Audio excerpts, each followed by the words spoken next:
the other thing I wanted to bring up, saying that when we were talking about like putting in the just investing, as it were, into the passions that we have, Hmm. and why what the difference is of being looking at textbooks and saying, oh, this is how it is there, this is how it is there, having a couple of Zoom calls and saying, oh, I've spoken to, someone, um, over at Cricket Luxembourg, and we're just going to call it that, as opposed to being on the ground. And I have to say that there is nothing that will ever replace being there and seeing it. The No. the times that I was in Sri Lanka, I there's no way I could have learned what I did had I not been there. I mean, first of all, being there in the Hmm. presidential during the presidential coup and having the just to get in line for fuel.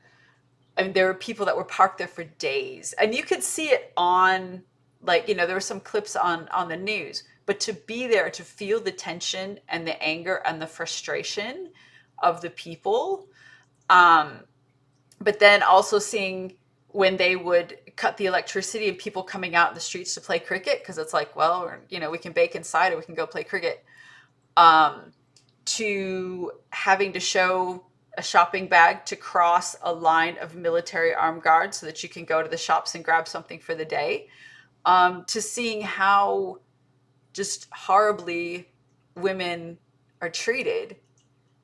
Like, nothing, that kind of type of education. When you talk about paying so much for going to university, this is the type of stuff that we're paying for, but we're taking this knowledge and applying it towards the things that are going to help others. So like in Peter's case, he could say, oh, sorry, I can't afford it, but he believes in it, and we believe in what we're doing. Absolutely. 100%. And, in some ways, I mean, I was going to say you can't put a price on it, but you absolutely can. Yeah, because we looked at it and go, oh, Didn't want to look at my bank account. But yeah, just one thing occurred to me when you said about the blackouts forcing people out onto the streets to play cricket.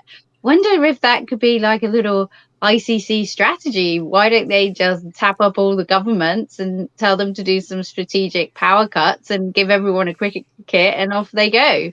there we go. We could start that, and that's how the backyard cricket will start again.